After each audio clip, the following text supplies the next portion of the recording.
भगवान बुद्ध के जीवन में घटी सभी घटनाओं से हमें कुछ न कुछ सीखने को जरूर मिलता है। बुद्ध द्वारा कही गई बातों का अगर सही अर्थ निकाल पाए तो उसमें जीवन जीने की कला की चाबी छुपी हुई है। बुद्ध से ईश्वर के संबंध में अक्सर यह सवाल पूछा गया कि ईश्वर है या नहीं।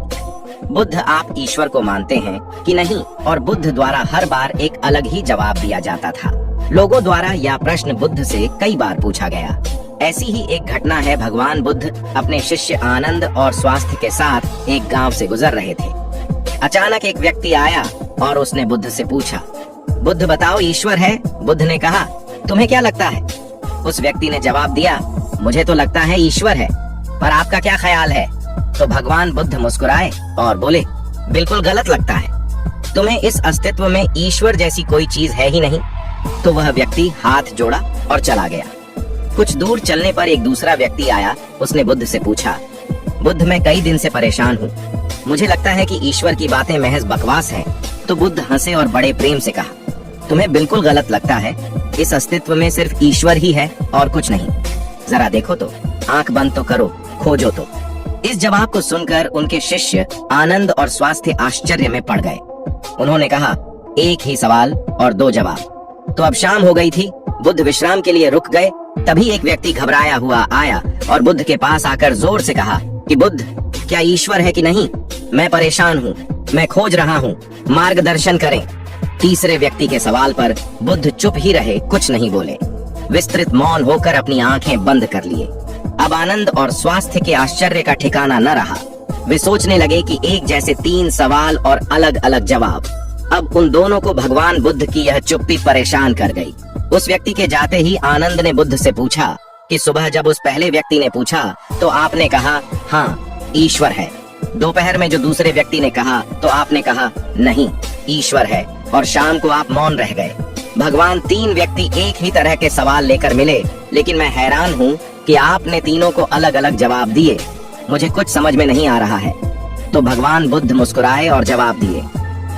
आनंद जो पहला व्यक्ति आया था उसने मान लिया था कि ईश्वर है, तो मैं उसकी मान्यता को मिटा देना चाहता था कि वह खोजना शुरू करे।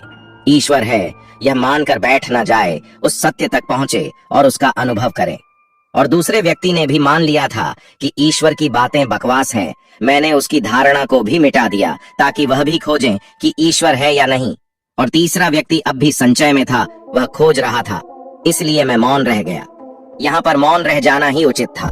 दोस्तों, भगवान बुद्ध के बारे में यह प्रचलित था कि वह किसी भी प्रश्न का जवाब भी नहीं देते थे। उनके जवाब रहस्य से भरे हुए होते थे।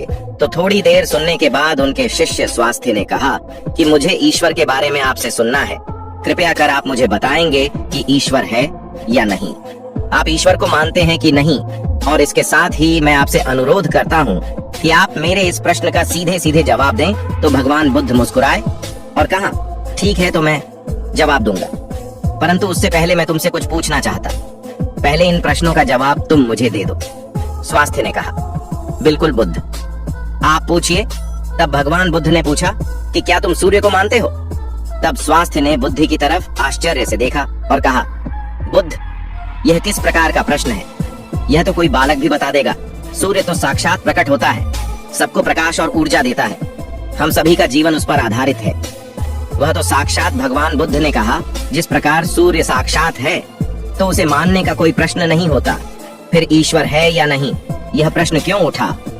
इसका तो यही अर्थ हुआ कि तुम्हारे मन में ईश्वर को लेकर संदेह है, क्योंकि ईश्वर सूर्य की तरह प्रत्यक्ष नहीं है और तुम भी ईश्वर को बुद्धि से ढूंढने निकले हो। बुद्धि केवल उन्हीं बातों को मान पाती है, दूसरी प्रत्यक्ष रूप से दिखाई पड़ता है, और ईश्वर कभी भी प्रत्यक्ष रूप से तुमको दिखाई नहीं पड़ेगा। और अगर आपको दिख गया तो वह ईश्वर नहीं होगा। ईश्वर को मानते हैं कि नहीं मानते? असल में यह प्रश्न ही गलत है, और गलत प्रश्न का सही उत्तर भला कैसे दिया जा सकता है? और यदि किसी प्रकार दिया भी जा सकता है तो उत्तर भी इस प्रश्न की तरह गलत ही होगा। स्वास्थ्य दुविधा में पड़ गया। उसने कहा, बुद्ध, मैं कुछ समझ नहीं पा रहा। तब भगवान बुद्ध ने कहा, ईश्वर को माना नहीं जा सकता है, बल्कि ईश्वर को जाना जा सकता है। अगर तुम्हारा प्रश्न यह होता कि मैं ईश्वर को जानना चाहता हूँ, तब मैं तुम्हारी मदद कर सकता था। इस संसार में कुछ भी मानने वाले लोग जानने से चूक जाते हैं, उनका विकास रुक जाता है, जिनका स्वयं का कोई मोल नहीं होता। वह सत्य क्या है कभी नहीं जान पाता।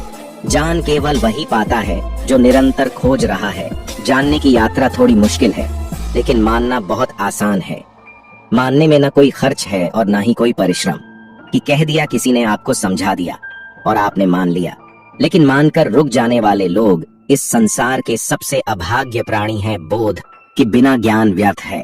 तो अगले दिन सुबह वही जिज्ञासु जिसके प्रश्न पर बुद्ध शाम को मौन हो गए थे फिर से आया और उसने बुद्ध से प्रश्न किया, हे बुद्ध, आप कल शाम को मौन हो गए थे।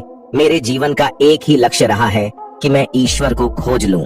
वह कहाँ है, कैसा है, उनसे ब्रह्म ज्ञान की प्राप्ति करूं। और मैंने सुना है आपको ब्रह्म ज्ञान उपलब्ध हुआ है, तो आप अवश्य ही ईश्वर से मिलेंगे। तो क्या आप ईश्वर की खोज में मेरी सहायता करेंगे?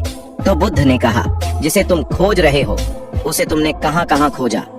तो वह जिज्ञासु बोला, बुद्ध, मैंने सभी तीर्थ, सभी मंदिर और पूरी दुनिया का भ्रमण किया। यज्ञ, हवन, बड़े बड़े अनुष्ठान, व्रत सब पूरे किए।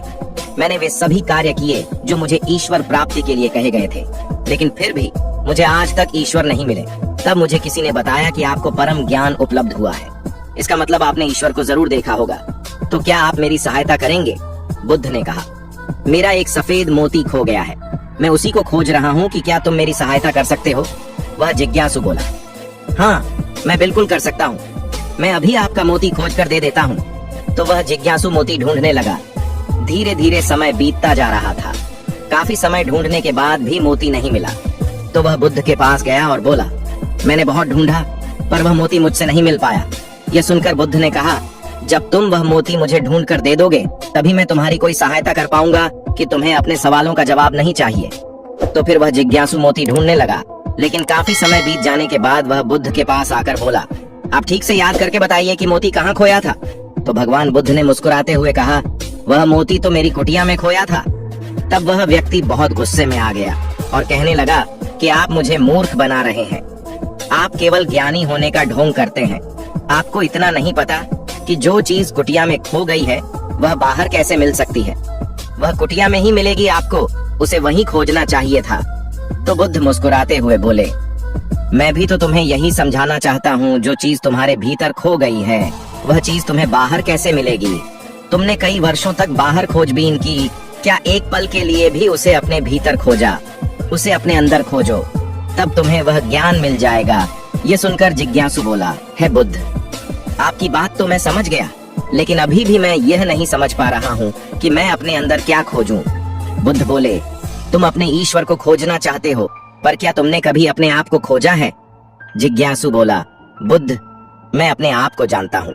मैं अपना नाम, पद, काम, परिवार, जब से मैंने जन्म लिया है तब से वह सभी चीजें जानता हूँ। मैं कुछ भी नहीं भूला, तो फिर मुझे और अपने बारे में क्या जाने की जरूरत है?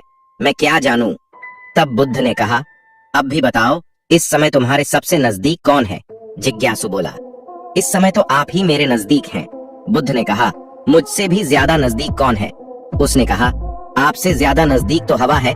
बुद्ध ने कहा, हवा से ज्यादा नजदीक क्या है? जिज्ञासु सोचकर बोला, हवा से ज्यादा नजदीक तो मेरे वस्त्र हैं। तब बुद्ध ने कहा, और इन वस्तुओं से ज्यादा नजदीक क्या है? तो जिज्ञासु बोला, इससे ज्यादा नजदीक तो कुछ भी नहीं है, तब तुम्हें स्वयं ही हूँ। तब बुद्ध ने कहा, अपनी आंखें बंद करो, बिल्कुल शांत होकर अपने अंदर खोजो। तुम्हारे अंदर क्या है? विचारों को हटा दो और ध्यान दो, तुम्हारी नजदीक क्या है? थोड़े समय बाद बुद्ध उससे पूछते हैं, तुम्हारे सबसे नजदीक क्या है? जिज्ञासु बोला, पहले ऐसे लगा मेरी सांसें मेरी सबसे ज्यादा नजदीक है, पर धीरे धीरे मेरी सांसें मुझसे दूर होती चली गई। तब मुझे ऐसा लगा कि मेरी दिल की धड़कन मेरे सबसे ज्यादा नजदीक है, पर वह भी धीरे धीरे मुझसे दूर हो गई। मैं खुद से ही दूर हो गया। मुझे अलग अनुभव हुआ, मैं कहीं नहीं हूँ, फिर भी हूँ बुद्ध। मैं इस चीज को अभी भी नहीं समझ पा रहा हूँ, यह क्या है? बुद्ध मुस्कुराए और बोले, अब तुम सही खोज कर रहे हो, शीघ्र ही तुम्हें तुम्हारा मोती मिल जाएगा। वह जो तुम्हें समझ नहीं आ रही थी वह समझ आ जाएगी। यह सुनकर जिज्ञासु ने बुद्ध ने अपनी अभद्रता के लिए माफी मांगी और उनका आभार व्यक्त किया कि आपने मुझे ज्ञान का रास्ता दिखाया। तो ईश्वर को मानो नहीं जानो, जब तुम ईश्वर को जान जाओगे, उसका स्वाद चख लोगे, तब तुम भी उस बात को किसी को बता नहीं पाओगे। उस ईश्वर की सीधी व्याख्या नहीं कर पाओगे, लेकिन दूसरों को ईश्वर का स्वाद चखने में मदद कर सकते हो। बुद्ध तत्व संबंधित प्रश्न जैसे ईश्वर व आत्मा से संबंधित प्रश्नों से बचा करते थे, उनका उत्तर नहीं देते थे, और अगर कहीं व्यवस्था पड़ी उसका उत्तर देना पड़ा तो वह उदाहरण के माध्यम से समझाने का प्रयास करते थे। जिन्होंने भी ईश्वर का वर्णन किया, उनके अनुयायियों ने अलग अलग समुदाय बना लिया और अपने ईश्वर को सही और दूसरे के ईश्वर को गलत मानने लगे। बुद्ध इस बात को जानते भी थे, इसलिए कई बार उन्होंने ईश्वर को नकारा भी। उन्होंने ईश्वर को इनकार इसलिए किया ताकि आपकी प्यास और गहरी हो सके और आप स्वयं उसे जानें। उन्होंने सदैव कहा है, मेरे या किसी के कहे को मानो नहीं, बल्कि उस बात का अनुभव करो। तो दोस्तों, आपको इस कहानी से क्या सीख मिलती है, नीचे कमेंट सेक्शन में जरूर लिखेगा। दोस्तों,